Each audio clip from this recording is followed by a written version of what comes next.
Hey there, friends. Welcome back to another episode of the Bible in Life podcast. I am glad you're joining me on this episode. I'm grateful for you, grateful that we get to spend time together like this. And man, I wish I could meet each and every one of you and see your face and sit down and have coffee or tea with you and get to know your story a little bit. Unfortunately, that's just not possible, but I am grateful for you. I thank the Lord for you. I pray for you and pray that this podcast and our time together like this is helpful to you as you seek the Lord and you strive to follow Jesus.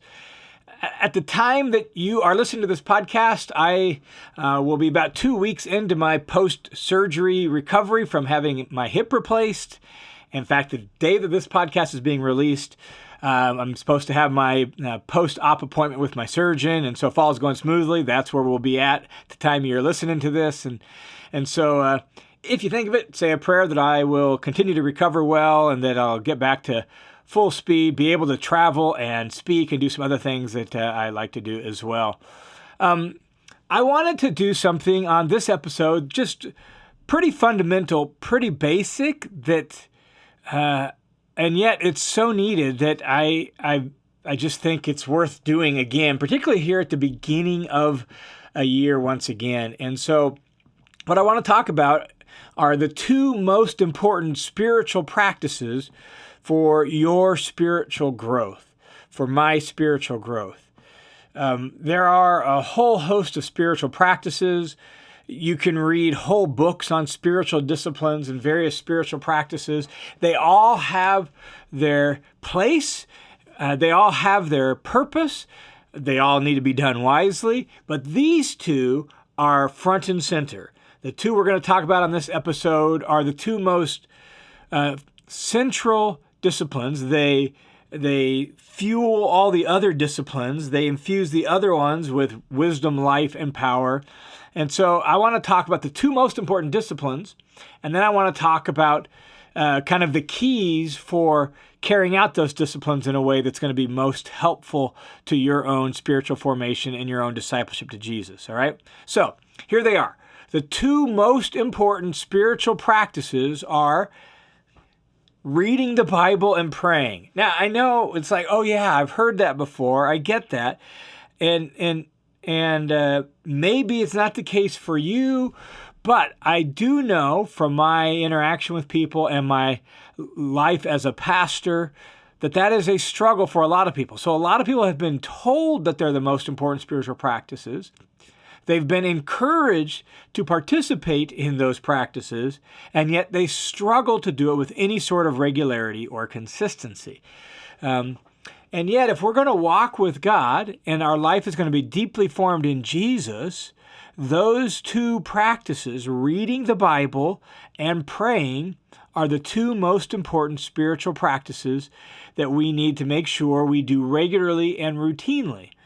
When I was doing youth ministry, I used to tell my youth kids that reading the Bible and praying are sort of like the heart and lungs of the spiritual life, that you have a lot of other systems within your body, but if the heart fails or the lungs fail, it's not going to go well for you.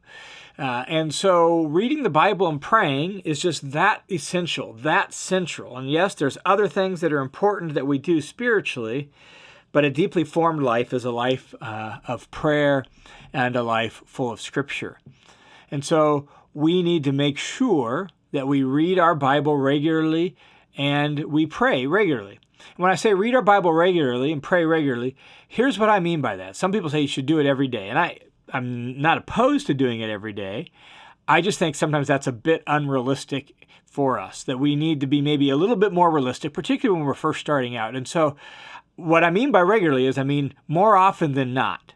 So out of a 7-day week, more often than not is 4 days. If we would read our Bible and pray 4 out of 7 days regularly, man, it's not just anecdotal. There has actually been studies done that have shown the transformative power of reading your Bible more often than not.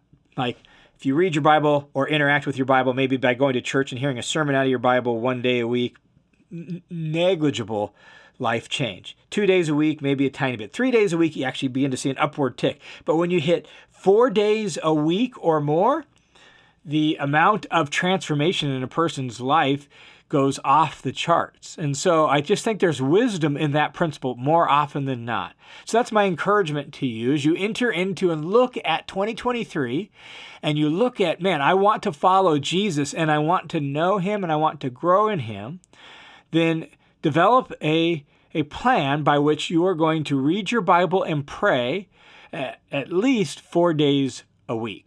Now, in order to do that well, there are 3 keys to consistency. And those 3 keys are time, place, and plan. So if you're going to read your Bible 4 days a week, you need a time, you need a place, and you need a plan. And those 3 things, if you just enunciate those 3 things and establish them, it'll help you be more consistent than not. So a time, what time of day are you going to do it? What works well for your life situation, your life schedule, right? Your family situation, figure it out. And there's not a right or wrong way to do that. There just might be a wise way to do that for you. Now, I do think starting your day with scripture and prayer is, generally speaking, wise and good. We actually see this in the pattern of Jesus. He frequently got up early while it was still dark, went off to a quiet place, and he was praying there. The Gospels say that sort of thing multiple times. It's not the only time he prayed. It's not, but it does seem to be a routine habit of his, and so it kind of sets a pattern for us that we who are disciples and want to imitate our master, well, that's a good example. But I recognize it doesn't work that way for everybody. So you need to look at your life situation and say, when am I going to read my Bible and pray? Enunciate it. For me, at this stage of life, it has been this way for a long time, 25 plus years, it's just the morning. That works well for me. I actually plan my going to bed based on my getting up time, and my getting up time includes reading my Bible and praying. So preparing for the day, including eating, showering, shaving, getting dressed, and reading the Bible and praying. That's all part of my morning getting ready for the day routine. And so I go to bed at a certain time at night so that I can get up early enough so that I can get all that done before the day's responsibilities have to start. And I've been doing it that way for a long time. And so maybe look at your life. When is it going to work best for you? Now, when I was in college, what worked best for me was the last thing I did before I went to bed at night was I took some time and I read a chapter out of the Bible, and then I prayed about some things that I read in that chapter and prayed about some other things. And so in those years, it was the first couple of years of my college life. It was actually in high school as well. So beginning in high school and into my college years, I did it right before bed. And maybe that will work for you. But you need a set time. When are you going to do it? When is it going to happen? And then you need a place. Where are you going to do this at? Where are you going to read your Bible and pray? For a while, I used to get up super early, and I would do it in my office. I had a special section, not at my desk because that felt like work. I would do it in my office at the college where I taught. And so I had a chair in my office where I'd make a cup of tea, and I would sit in that chair, and I would read my Bible, and I would pray. That was where I did it. And for a number of years, that was the case. Then it shifted to being at the house. And so currently, every morning, I get up and I make a cup of tea. Not a coffee drinker, I'm a tea drinker. Make a cup of tea, and there is a couch in the family room, and I sit on that couch. My Bible is there. I also have a notepad and a pen, and I'll explain in a second what that's for, but I have my Bible and notepad and pen, and I sit there every morning, and that's where I read my Bible and pray. That's my place. Where's it going to work for you? And again, your life situation is different. My daughter, she's got 2 small kids and a third one on the way. And at the beginning of 2022, she was like, Dad, I got to figure out how to get back to reading my Bible and praying consistently. I said, well, the keys are time, place, and plan. So she came up with one. And her time, place, and plan, her time was in the morning, and it was at breakfast, and it was at the breakfast table. wasn't maybe total quiet because she's got little kids, but what she decided was she would get her kids breakfast. While they were eating breakfast, she would sit there at the breakfast table and she would read her Bible. I think that's a win-win because she gets to read her Bible, and guess what the kids do? The kids get to see that, wow, reading the Bible and praying is important to my mom. So it's a win-win all the way around. So that was her time and her place. Breakfast time at the breakfast table. And it's worked for her. She read her Bible much more consistently in 2022 than she did for a long, long time. She finished the entire New Testament, did huge chunks of the Old Testament, and she's starting over in the New Testament here on Monday of the new year. And so time and place are just really critical. So look at your life and figure out when are you going to do it and where are you going to do it. I've known people for whom it was like in their car, early in the morning, or in their car at lunch break at work. Figure out a time and a place and make that regular. And then the third key to consistency is a plan. Time, place, plan. And what I mean by a plan is, what is your reading plan? How are you going to do it? For some people, they use reading plans, say, on something like the YouVersion Bible app, and they're going to read that plan through that. For others, a Bible in a year reading plan works great for them. That's been my father-in-law for a long, long time. Never worked well for me. I would miss a day or two, and then I'm like, I'm so far behind now. I've got to read like 10 chapters, and I was all messed up, and it never worked well for me. So, but for some people, that works great, right? We're all wired a little bit differently. So what's a good plan for you to consistently read and meditate on and pray through some scripture and interact with it? And for me, the way I have done it since high school, it just has worked for me, is I just pick a Bible book and I just slowly read through that book and pray about what I'm reading. When I was in high school, I typically read a chapter a day. It was in the evening back then, and I would pray about something I read. Now it's typically sometimes a chapter, sometimes maybe it's half a chapter or a paragraph out of a chapter, and I slowly kind of meditate on and pray through and think about that chapter. That's my plan. I also am working on more of a prayer plan because I haven't always been really great at being intentional with that. So I have a 3x5 card bookmark kind of thing in my Bible, and it's broken into columns for 5 days, Monday through Friday, and I have just a few things that I want to focus on each of those days. There might be other things I pray for, but I'm going to focus on specific things. Mondays, I pray for missionaries, Missionary Monday. Thursday, well, that's like I have a couple specific people I pray for, and then I also focus on Thanksgiving on that day. And so I have just a few specific focuses on each day of the week, and that's helpful to me. I'm also working on creating these little cards where there's people I want to pray for on a routine basis, and I kind of have a specific focus for each of those people where I just kind of sense the Lord leading me to pray for them in this particular way, and so I have those cards, and so sometimes I'll flip through those cards and I'll pray for them. So that's sort of my plan. So I read through a book slowly and pray about what I'm reading, as well as then pray for whatever the prayer focus is for that particular day. And that's helpful to me. So time, place, plan. Now, those are the keys. So reading your Bible and praying more often than not, having a time, place, and plan will help you do it consistently. Here's one other thing that isn't as critical as time, place, and plan, but I do think it can be really, really helpful, and that's some sort of relational support to help you be consistent. And I don't know what that is. I've got a buddy that I've known for a while that travels a ton for business, and he had 3 or 4 other businessmen that he knew, lived in different parts of the country, but they would all have a Bible reading plan they were doing together, and they would do it in the YouVersion Bible app, and so they would kind of sync up on that, and they would message each other after they read about what struck them out of their reading or what questions they had out of their reading. And that relational support actually encouraged all of them to be more consistent in their reading.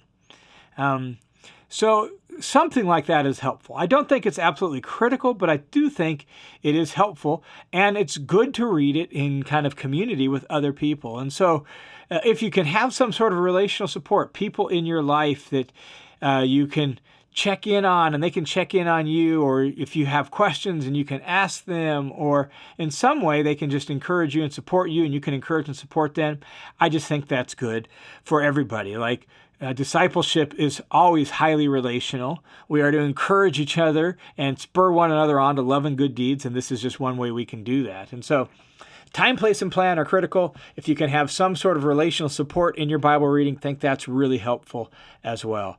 Now, let me just add one more little element, and that's this. The way you do this and the why for doing it is really just as important as doing it consistently. That it could become just a checkbox on, your to-do list, and it sort of becomes then checklist religion. Well, I did my religious duty for the day, check, and I am good, right? My relationship with God is good because I read my Bible and prayed. And I want to say that reading your Bible and praying is good, even if it becomes a little bit routine. The routine is important. And so even if it becomes a little bit routine, it's important. But the way you should do it is not to pat yourself on the back or just check off a religious item on your religious to-do list. The way you should do it is to build your walk with God. And sometimes our relationships with people do become routine. I've been married for 33 years. Sometimes marriages become routine. Sometimes you do things because they're routine, and the routines are important and they're good, and they help cultivate and establish the relationship. But if you're just doing it because you have to do it to maintain the routine of the relationship, that's not good. If you're doing it, even if it is routine, you're doing it for the sake of the importance of the relationship and because you love this person, that is good. And so you want to read your Bible and pray as an expression of your love for God and as your desire to build your relationship with Him. And sometimes it'll be deep and meaningful and passionate. And sometimes it might just be a little bit more like eating oatmeal and kind of bland. But it's important because it nourishes your soul and it keeps you connected to God. And that's why ultimately we need to do that. And so my encouragement to you as you enter into 2023 is to be consistent in reading your Bible and praying. To pray and read your Bible more often than not. Shoot for 4 days a week. Have a time, place, and plan. Maybe have some people to encourage you in that. And do it simply as a way of presenting yourself, your whole self, and your body, soul, everything, your mind to God. And say, God, I want to know you. I want to walk with you. Jesus, I want to become like you. And so as I read your word and as I pray, would you form my heart and soul to love you and your things more than this life itself? And so that's my encouragement to you this year is to enter into reading your Bible regularly and read it that way. And so I've actually got some tools on my listener's commentary website that can help you in that. So if you find the Bible hard to understand or challenging and difficult, I've actually got a course called Bible Study Skills over there inside the Study Hub. I have a mini course that really goes through some of the same material in more detail. On time, place, and plan. It actually gives a pattern for how to pray through Scripture and a model for praying through Scripture in a little mini course on there. That's all inside the Study Hub on the Listener's Commentary website. So if you want some tools and resources to help you study the Bible well and really pray through Scripture more fully, then you might check that out. That's just at listenerscommentary.com. Up in the upper right, there's this plot that says Study Hub. Click Sign Up. It'll take you to a page that tells you more about the Study Hub, and you can sign up there. I've got a handful of online courses in there. I've got resources for actually studying through specific books of the Bible and all of that. So you can check that out over there if some of those resources might be helpful. All of that is aimed at helping you engage with the Scripture wisely and well for the sake of following Jesus and building your walk with God. So I pray that that's helpful to you this year as you seek to follow Jesus and walk with God. Hey, thanks a ton for tuning into this episode. Thanks for being a part of the Bible and Life family. If you are a supporter of the Bible and Life and this online ministry, thanks a ton for your support. And if you want to join the team of supporters, you can do so by swinging over to either listenerscommentary.com or johnwhittaker.net, clicking the Give button, and setting up a donation right there. Thanks a ton for your support. May God bless you as you walk with Him. I look forward to talking with you again next week.